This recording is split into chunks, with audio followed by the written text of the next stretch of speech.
from 65 to 1885, in a short amount of time, the Jim Crow laws were put in place. They also sprung out of what was called the Black Codes, which was a precursor to the Jim Crow laws. And basically what the Jim Crow laws said was it was segregation because they required blacks and whites to go to separate schools. By the time 1900 rolled around, people of color were required not only to be in schools separately, but in rail cars and depots and hotels, restaurants, barbershops. Basically, it was full-on segregation at this point. As you saw that timeline, 246 years of slavery, now we're getting to the segregation part of Black America. Next thing you know, 1896, Plessy versus Ferguson. The Supreme Court ruled that as long as conditions were separate but equal, segregation was allowed to continue. And this is where I believe the struggles of Black America truly kicked in. It's one thing to fight against someone who's fighting against you, but when you have the legal backing of the government to continually hold you down, that's an even harder fight. So you got the Jim Crow laws, you got Plessy versus Ferguson, you saw the Dred Scott case. All these things have to be putting incredible pressure upon the blacks in America at that time.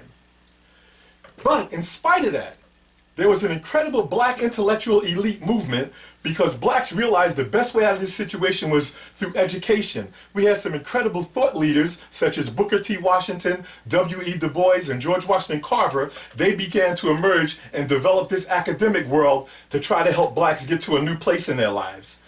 Then all of a sudden, here come the big wars. World War I hit from 1914 to 1918. And blacks debated about going into this war because you're asking us to go fight overseas for freedoms that we don't even have here in America. Why am I going to go fight to liberate someone else when I can't even liberate myself? But you know what? We did. Roughly 350,000 blacks joined the military and they went on to fight. They were in segregated units because America still had deep fears and prejudices against blacks in the military. They served courageously. And they were in segregated units, but the Army realized after some protests, they had to make some officers that were blacks. So they made 1,300 black officers to help further along the cause of the war effort. And 200,000 blacks went overseas to fight in that war. That's impressive. 1920, I told you in the 1900s we had an educational renaissance. In the 1920s, we had a black renaissance. A lot of folks know it as the Harlem Renaissance. It was an incredible time for culture, for all this amazing talent that was going on. You had folks migrated from the South, and it was called the Great Migration as they migrated to the northern cities. And especially out of Harlem, you had a great cultural base of incredible folks there.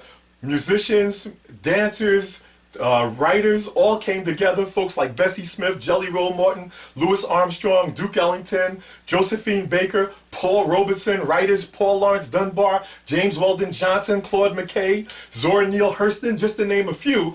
These people, if you go right now and Google one of those people and get any one of their product, you're going to get some of the top talent that you ever wanted to see because these folks were leading that charge. And right when those things were going along great, here comes the Great Depression. The Great Depression wasn't good for anybody. That was a 10-year drought that went from 1929 to 1939. All the gains that black Americans had made, literally they were wiped out because we were the first to be laid off. Unemployment was 2 to 3 times higher for blacks than it was for our fellow whites. We received less public assistance, and on top of that, there were some soup kitchens that wouldn't even allow blacks to come to the soup kitchen to eat when nobody could eat. So it just showed you how tough things were. But black Americans had the right to vote, so they turned from voting mostly Republican to starting to vote Democratic. And they voted in 1928 against Herbert Hoover, but Herbert Hoover won that election. So in 1932, they galvanized again. They got behind Franklin Delano Roosevelt because he had this New Deal policy that everybody was feeling. And just as we're coming out of the Depression, here comes World War II, the Great War. This time, more than 3 million African Americans served.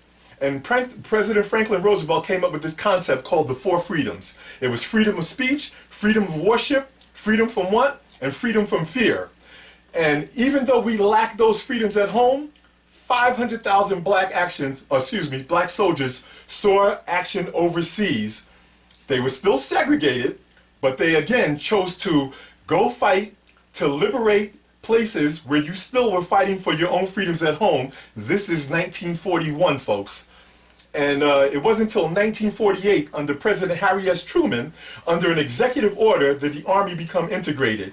And the order said, there shall be equality of treatment and opportunity for all persons in the armed services without regard to race, color, religion, or national origin. And I believe you got to give a great nod to the black soldiers that fought to help push that agenda across the goal line.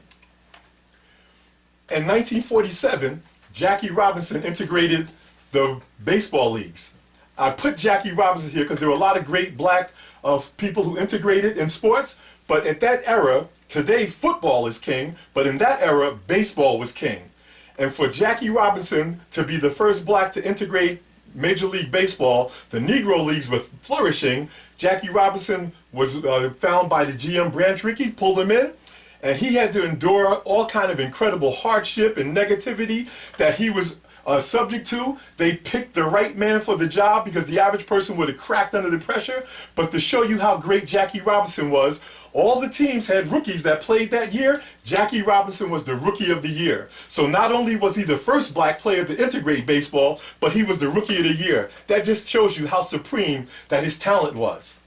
Then in 1954, Brown versus the Board of Education. This is the ruling that we all know. That ruling ended segregation in the public school system. But our fellow countrymates in the South still wasn't having that, as a lot of other things had to happen in the South to get that fully pushed through. In 1955, there was a setback with Emmett Till. Emmett Till was a 14-year-old young man from Chicago who came down to Mississippi to visit his relatives, and he was murdered for what was perceived disrespect of a white woman. He was dragged out of his relative's house, he was beat up, he was shot, and he was thrown in the river. His mother, when he brought the body back to Chicago, she had an open casket funeral because she wanted people to see what had happened to her son. That was a thing that really resonated across the black community.